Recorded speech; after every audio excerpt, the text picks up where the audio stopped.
Hello everyone, Voodoo here, and today I want to talk about the Screams of a Forgotten Sky trinket. Now this trinket was recently buffed to a pretty obscene amount, and for a long time was something really good in Mythic Plus as well. So I want to go through, I want to touch on it in Mythic Plus and Raid, and talk about is it actually good, or is it kind of one of those sim-baity trinkets? So make sure you like, comment, and subscribe, of course. We're going to have a ton of Havoc and Devourer content and help grow the channel. And with that, let's get on to it. All right, so to start us off here, I wanted to look at it in Sims. So this is it on a Droptimizer, right? We see here, it'll bump it up by 117,000 on a Mythic over these two heroic trinkets. Now, I do have the hero version, and I'll show you my quick sim and all that stuff, but I just want to do this as a baseline to see that in single target, it seems our single highest upgrade, other than tier and weapons and stuff like that. It's like our best possible thing at 2.5% over these heroic trinkets, which are, fine trinkets. So that's single target. Now, if you've been simming for a bit, or got a screamed early on, then you might notice that it was really good in AoE. This is no longer the case. So it's actually really bad in the side target sim here. On Dungeon Slice, a little bit better. And I believe on if you did a Dungeon Route sim, it'd be a bit better as well. I'm not doing a Dungeon Route sim here. Now, the reason for it maybe being okay in AoE is the bottom part here. And I guess I'll explain what Screams does. So it's an on-use, not an on-use, sorry. It's an equip that gives you just crit. And then your harmful spells and abilities call down a comet, dealing damage and increasing the damage taken from further comets by 5%. And then when an enemy dies, they deal a certain amount of damage split between enemies per stack. And then the damage is increased by 30% per additional enemy up to 150. So at 5 targets, it'll deal 150% more, 6 targets, same thing. So it's a proc effect. Normally speaking, these aren't very good in Mythic Plus, right? But where the strength of this could come in is in the death effect. So upon death, enemies implode to deal 1.5 million cosmic damage per gravity stack split between nearby enemies. Now, this early on was simming as our single best trinket for both Mythic Plus and Raid. Now, it is still simming as our best trinket for Raid. That's not Raid. We're just gonna delete that. Boom, 2.4%, but it's no longer simming good in Mythic Plus. Now, what was happening with it in Mythic Plus is that the death effect was actually double hitting, which was causing it to do a crazy amount of AoE. Now, in real cases, which we'll go to, I've actually done 3 or 4 dungeons wearing this just for testing. So I have inted, well, I haven't inted them, I timed them all, but in the purpose of testing for you all, I did go through and do that. So what's it like on my actual character, right? Well, here we are on a quick sim. This is my character, 704, yada, yada, yada. 710 Screams. It does 6.8% on single target. 3.7% is Antral, and then the other 2 are these other comets. Now, these, as far as I can tell, are just cosmetic names. I've looked in game, I stood a dummy, I hit it a ton of times thinking maybe these are like AoE hits, like they hit other targets. These happen on single target as well. In AoE, they happen on any target. So I believe this is just like a flavor thing. And actually, fun thing here, Antral is actually a familiar name if anyone's played back in season 2 of Dragonflight, because the Beacon to the Beyond item actually opens the gates to the void to redirect the orbit of Antral, the Cosmic Wanderer. So kind of cool. This trinket's from like 2 years ago almost now. It's an on-use from Sarkareth that drops. Sarkareth. You use it. I wonder if there's actually a video of it down here. There is not. You use it and a big void comet comes through. So I guess it's actually kind of cool that what they did is they, when this thing drops void comets, Antral's here. Could be, related to maybe the Fell comets, void comets, Annihilator's getting, who knows? But cool little call back there. So that's it in a sim. What's it like in game? So we have a few different logs here for single target. This is my Lumathar kill for the week. This is our prog kill. It did 10.12% of my damage, split among these things with Shadow Abyssal Implosion. This is the AoE damage effect. It happened, I think, twice. Look at that. And then these are the different comets, yada, yada, yada. Very swingy trinket, 10.12 versus the 6.8 we have here. Look at this. This is the number 2 ranked kill. It did 12.18% at almost 300 million damage, which is kind of crazy. A lot of it happening towards the end of the fight here, as we can see. Which I guess makes sense because the damage amp. And then here we have the number 1, which just got killed. Which, by the way, Lumathar is a weird boss because the longer you're in this damage amp here, the more damage you do. Which means that faster kills are worse, which is kind of weird. But that's besides the point. Screams here did 6.67 DPS as opposed to 10 or 12%. There is a lot of swinginess to it, right? Like on my sim, it's 6.8%, but there is a good amount of variance to it. You see that variance down here? Yeah, you can. Nothing too crazy, I guess, but there is variance in single situations here. 6.67, 12.18, or 10.12. So pretty good single target trinket, but how does it actually function in dungeons? Well, let's go look at that. All right, so what we're looking at here is the breakdown of my damage in a plus 10 Tazavesh gambit I did just for Vault Slot. I have other dungeons I did it on, but they're not saved anymore in my details, but the numbers are mostly similar. So my trinkets were Screams, and I believe a crystal from a noob, and then later on I got a different trinket, so I took this off. But what we can see here, Screams of Forgotten Sky, 2.6%. Now this is the main comet hit. This is Anshul. If you look down, we see Anzuk, and then I actually don't think I had any Anzoth procs at all, but there are some of the dummy I'll look at after. So this is the main comet hit, 2.6%, and then this is the implosion, which you'd think would deal more damage, right? A 1.1%. The problem with it is that while it does proc, it oftentimes procs on other targets, and therefore the stack doesn't actually increase that much.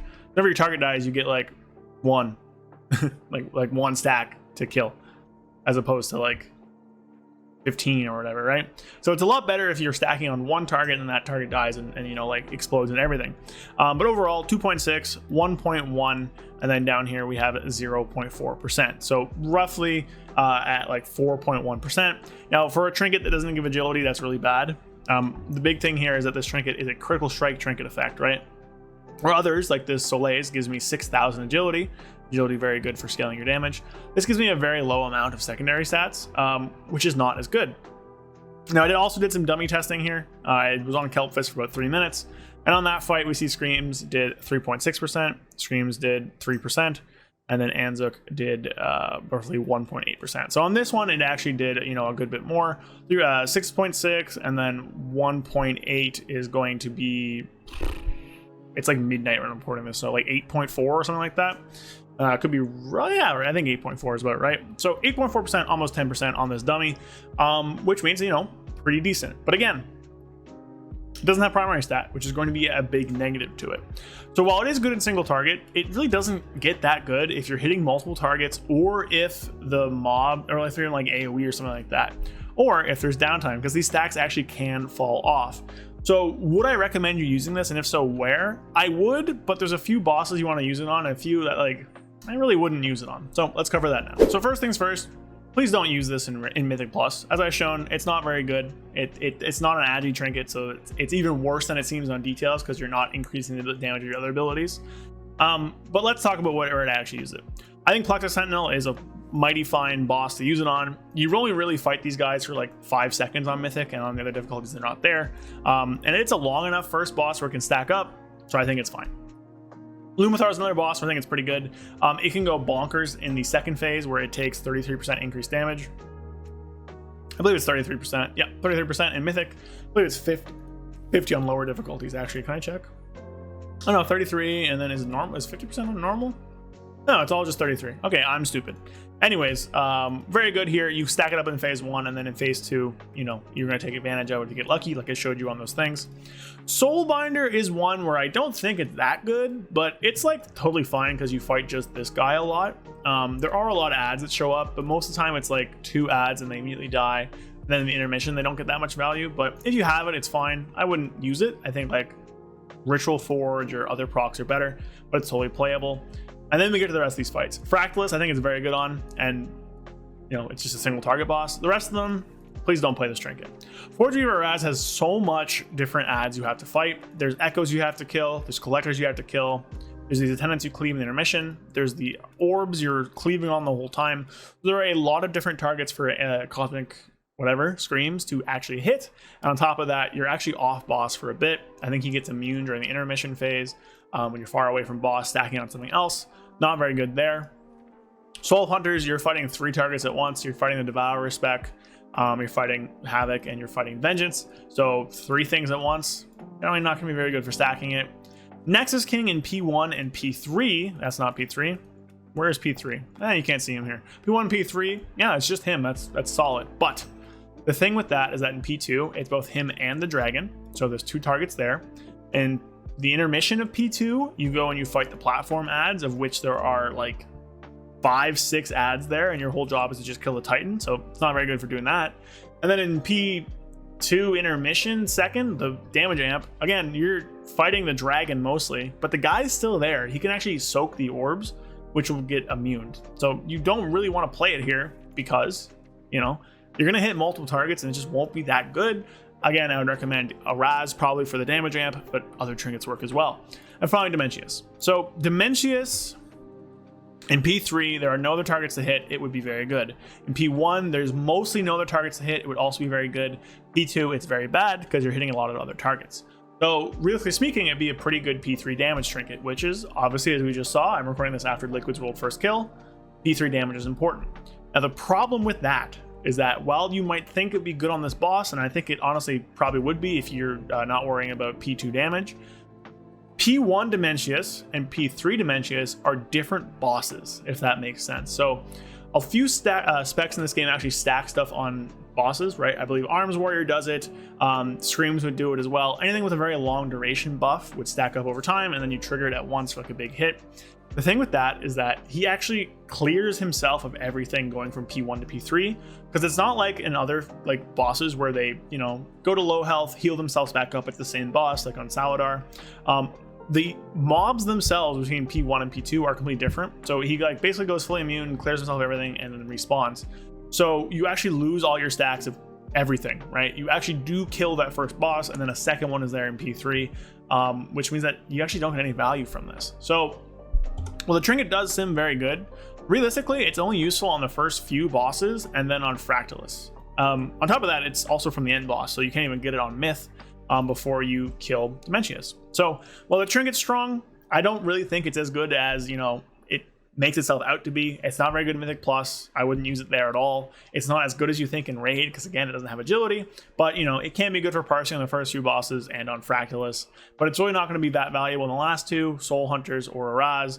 And then Lumathar and Soulbinder in his injury, your mileage may vary, especially on Soulbinder. So what would I recommend instead of it? Like a Raz or Sigil from the Soul Hunters if you want to proc. So Sigil is going to be this thing. A Raz is very good in the last few for all the ad phases as well as the damage amps. So I would pick that one up. And of course, you really, really, really want Astral Antenna. So that is going to be it for my little dive into Screams of Screams of Forgotten Sky. Very interesting trinket, very strong trinket, but again, it's not as good as you might think it is, and is a bit of a bait. So hopefully this doesn't bait you. Hopefully you're not using this in Mythic Plus. Please don't do that for the love of all that is good in this world. And yeah, hope you guys are enjoying your weekend. I'll see you guys later with more videos. Like, comment, subscribe to the channel. And with that, I'm going to bed. It's like 12:20 at night, till 10 at night. But yeah, Voodoo's going to sleep. So good night, peace, see ya. A big thank you to all of my channel members. Thank you to Correlated, Alexander Trifonovich, Fear Redefined, Loose Change, Zooligan, Gabriel Correa, Magic Man 133, Falafadar, and Dark Terror. Again, a big thank you to everyone who watches my videos, but especially a big thank you for people who are helping support the channel. If you want to support the channel, become a channel member down below for a few perks. More to come in the future. And with that, again, thank you all so much for watching, and I will see you guys later. Peace.